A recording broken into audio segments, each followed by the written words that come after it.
it is an orchestrated campaign, particularly against the shadow fleets. It's to shut down Russia and Iran's effectiveness in global oil, because that's where they earn so much of their war revenue, so necessary.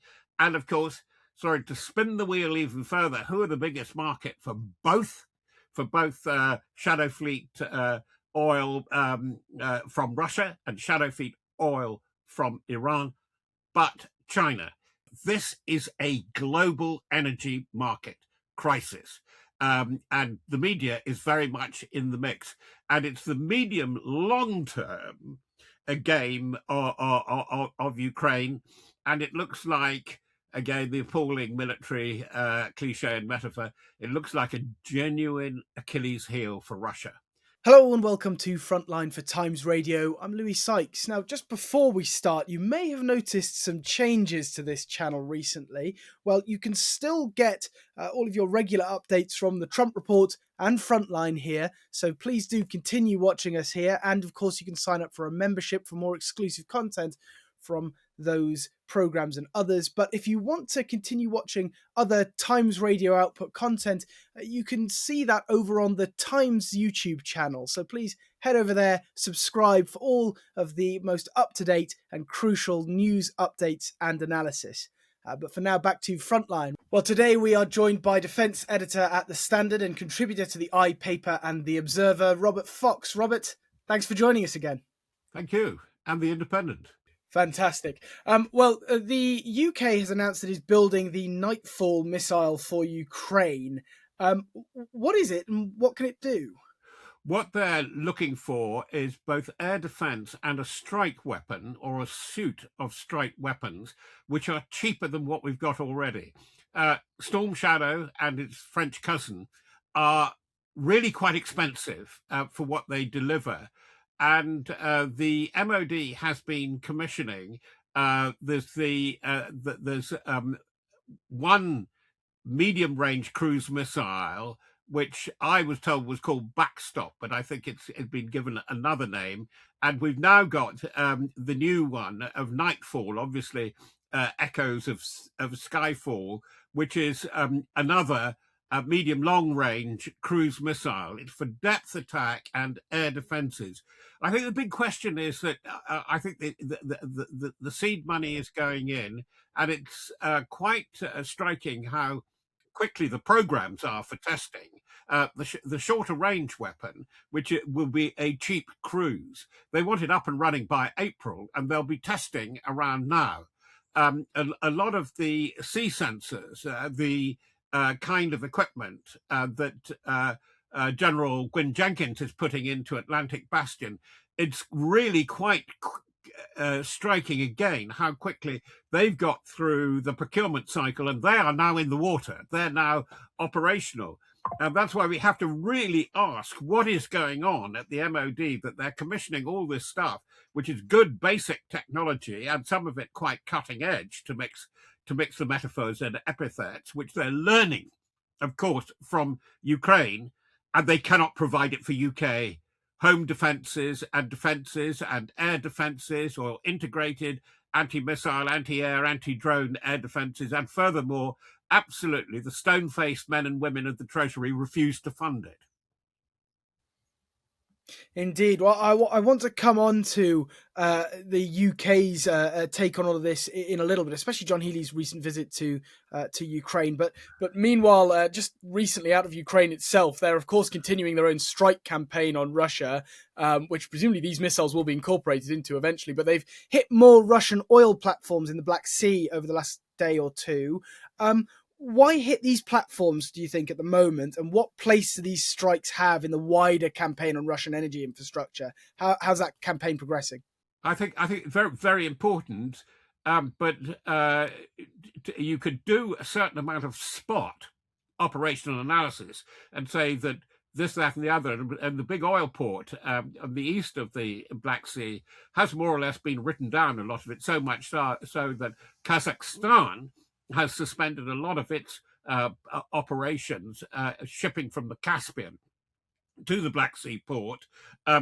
that so it is having a big effect. And Kazakhstan, curiously, accounts for 1% of global oil trade, exactly the same amount that, funny enough, Venezuela did. Venezuela, huge resources, the greatest known oil petroleum resources in the world, at over 305, around 305 billion barrels, but only 1% actually of global oil commerce.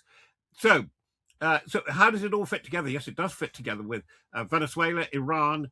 What is going on? It is an orchestrated campaign, particularly against the shadow fleets. It's to shut down Russia and Iran's effectiveness in global oil, because that's where they earn so much of their war revenue, so necessary.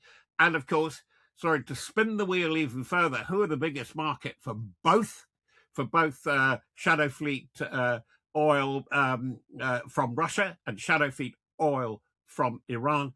But China. Yes, I mean, if we ever wanted to underline it again, and it's very interesting how the really big posh papers, I'm talking about internationally, and generally there's something with Times attached to it, if I may put it, the London Times, the New York Times, the LA Times, the Wall Street Journal, are really beginning to wake up, with the two exceptions, the FT and the Economist, that this is a global energy market crisis. And the media is very much in the mix. And it's the medium long term a game of Ukraine. And it looks like, again, the appalling military cliche and metaphor, it looks like a genuine Achilles heel for Russia, because this is a way where you can dent. I don't think you're going to destroy, but you can dent the Russian economy through this. Meanwhile, Kiev has got to survive, and that's why you're getting a shaking up there, particularly of their energy world, which was riven by corruption, and I bet it hasn't even gone away yet. But Zelensky has made an extraordinary move in terms of tactics and strategy and maneuver.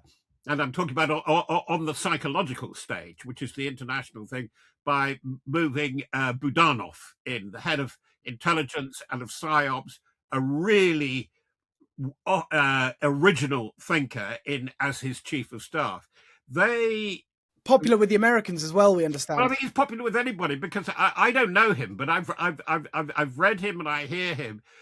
I think he's one of the sort of people I would enjoy meeting, because he's a really clever man, and he's a really clever man to the extent when I perceive him talking to correspondents, he's playing with them. It's all part of his big game, and he is. There are very few that we a really bright man, a really bright thinker in this, which Russia is so bereft of. And actually, there has been difficulty on the side of the command, as Budanov, I think, would say privately, of in Zelensky's forces, because Zaluzhny, the first commander in chief, who came to be ambassador and seems to have discovered quite a political ambition, ambassador in the UK, and Syrski, who was credited with holding the line after the initial invasion, but their tactical thinking, their operational deployments, their engagement, their employment of force doesn't seem to be, to me, to be the fruit of much original thinking. Indeed. And we mentioned the situation with energy in Ukraine at the moment. The British Defence Secretary Healy was in Kiev last week. We're told he was there when some of this bombardment was going on. Of course, he's there after announcing that missile, but also after those British troops have been promised to go in alongside the French. Does the UK have the numbers, though? Because there's been a lot of debate about whether or not we can really stump these forces up or not. And does that mean we shouldn't be doing it? Or is that still the right thing to promise, even if we don't have the troops today? Sorry, is that a multiple choice question? It sort of is, yeah. It's a big one. Can it be done? Right. Should it be done? I suppose is the basics of it. I'm going to turn it upside down. Numbers are a huge problem for the UK. But in this context, they're not a problem, because it's so hypothetical. It's so notional. The security hubs for monitoring ensuring a ceasefire, as they used to say, the old Victorian recipe for jugged hare: first catch your hare. You know that we haven't got a peace deal. There is no semblance of peace thinking coming out of the pronounced Putin thinking. Special operation continues. It's Putin land. It's the Putin destiny. And so that's why I don't think it matters. What matters is what we're contributing in NATO in bits that really count. One for psychological and political leverage, brackets Greenland, and the other is practical. It isn't boots on the ground, it's boats in the water and subsystems. It's the North Atlantic, the Iceland, Greenland, Faroes gaps. And because Russia does appear to be concentrating on that very heavily, back to where we started our conversation about shadow fleets, the thing is that we're looking at is whether that they're fighting very hard for their northern flank, of course, and for getting out through the Baltic. The Baltic is strategic ground, always has been, but it's very obvious and advertised strategic ground for 2026. There are the four or five ports, including St. Petersburg and Kaliningrad, that they've got to endeavour to keep open, because more or less the Black Sea is closed now. They're not doing too well in the Mediterranean. They're not doing too well in the what we would call the Far East.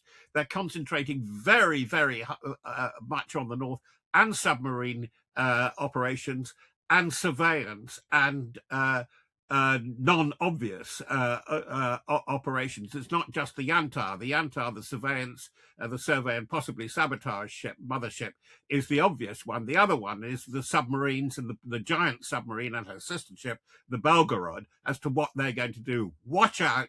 I suspect we'll have a lot of false flag operations, and we'll have, no, it isn't really us, but we've had some problem with a undersea cable or a pipeline or connectivity, cyber.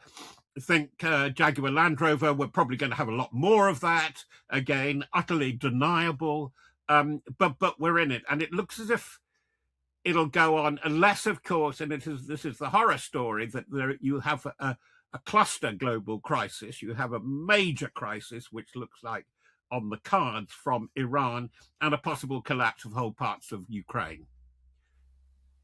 Indeed, and we mentioned some of those attacks on Ukraine and the situation that large parts of Ukraine have found themselves in. It's been devastating, of course, with many still without power, sometimes without water. Is this worse, though, do we think, than the last few winters, or are Ukrainians kind of adapted to this at this point?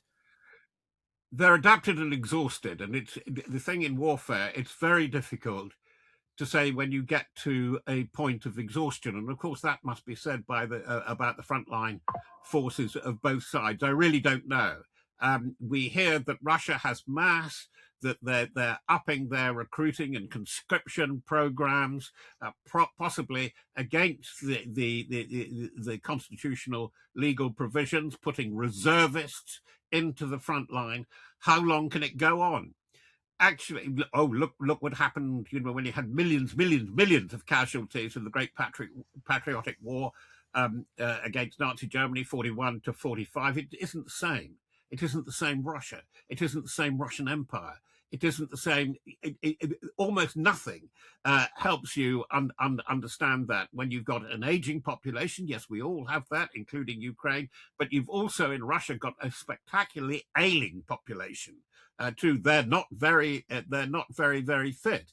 But you have total information control. This is the fascinating thing. With such total information and therefore psychological control, how long can Putin go on? And I wouldn't even hazard a guess. I'm not a Russian speaker. I'm not a Russian expert.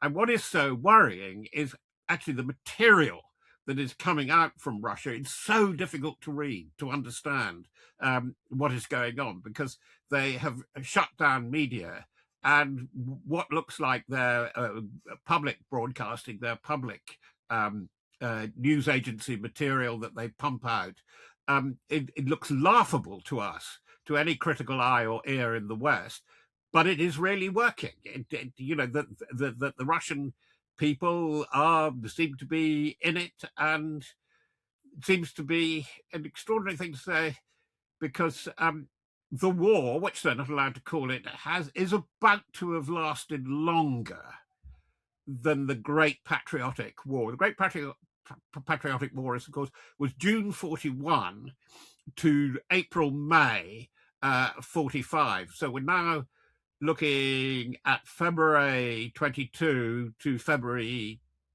26, with no sign of let up whatsoever.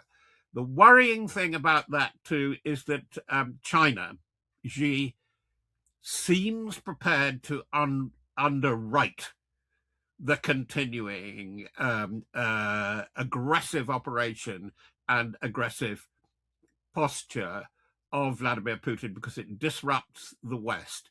And unfortunately for Donald Trump in Trumpland, the West isn't just Donald Trump.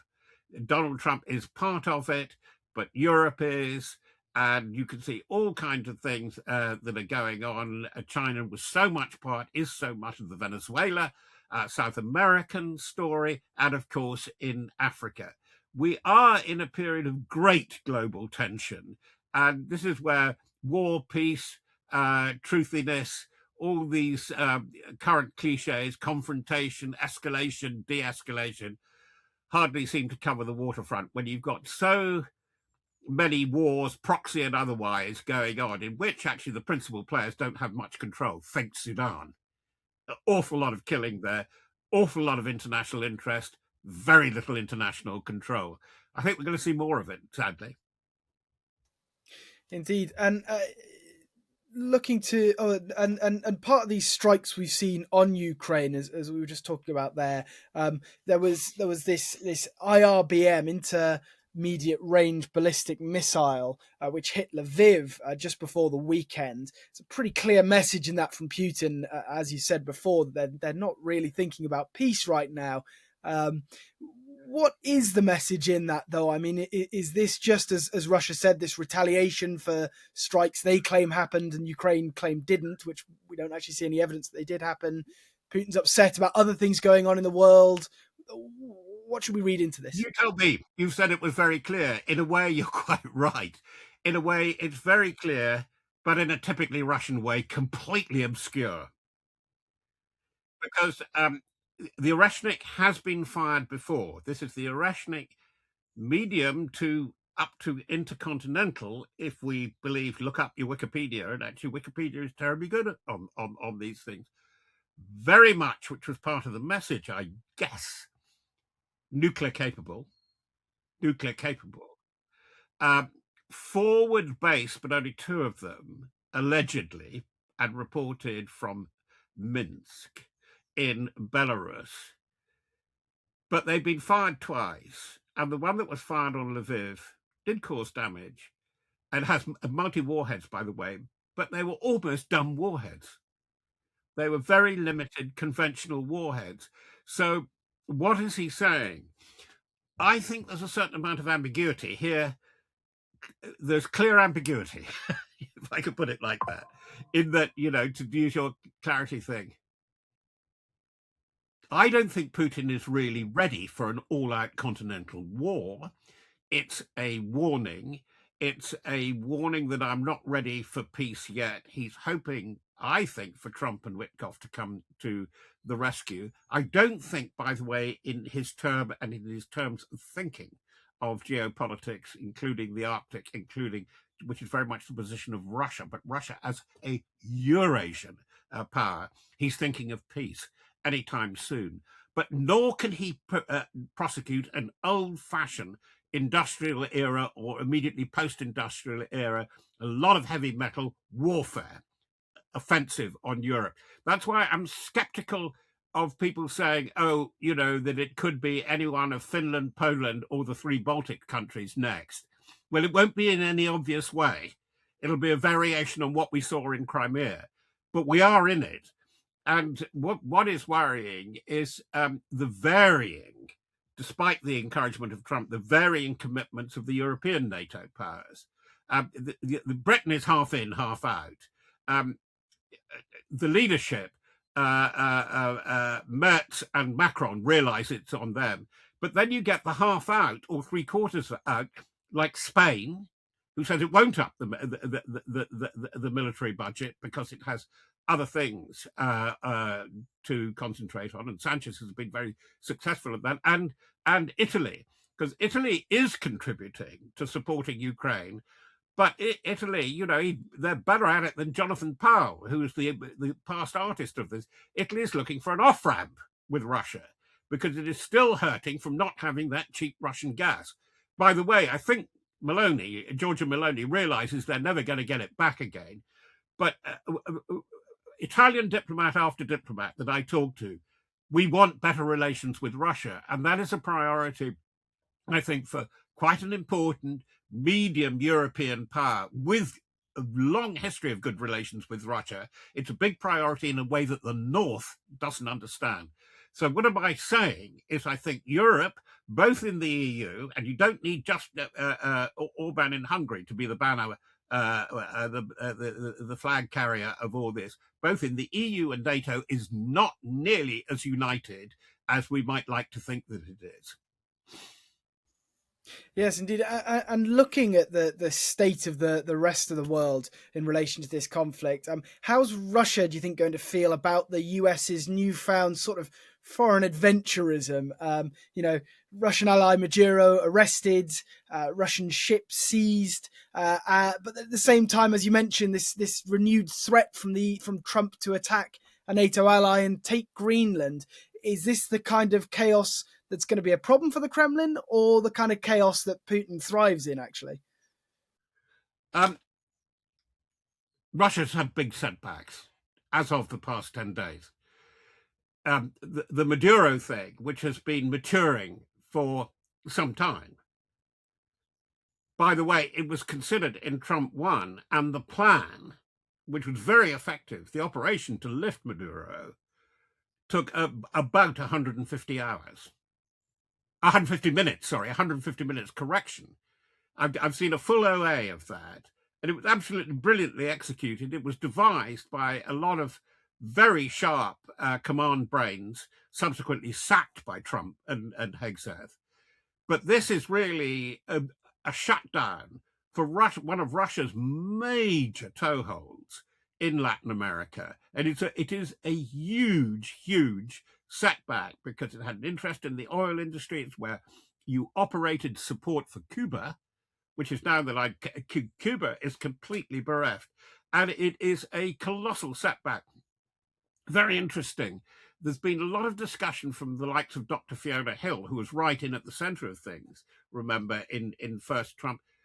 Trump even, in Trump land, they were talking to their mates in Putin land. I'm talking about the last decade, the last administration, about an interest swap, as if there was a swap option that you could have in your sphere of influence, Ukraine, and you give us Venezuela. The thing that I haven't really legislated for is how much Venezuela was perceived to be a major security problem for America for decades. Well, practically since Hugo Chavez took over.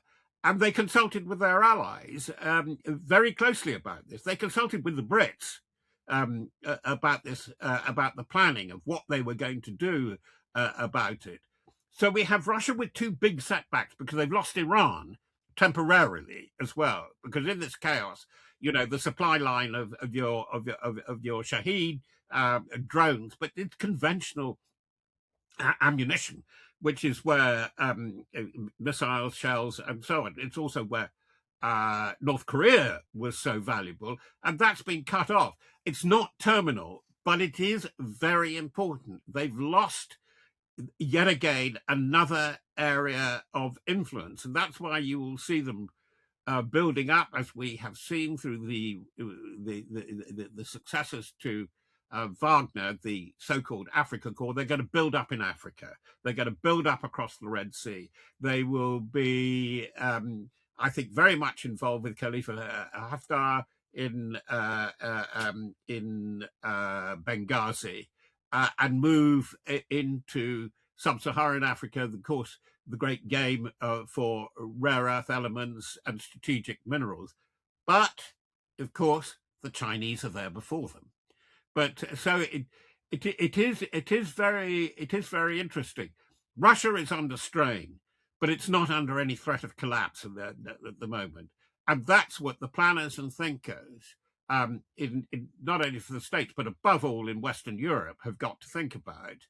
And I think that people, where a lot of good thinking goes on, in Denmark, Norway, the Scandinavians, they're really quite creative.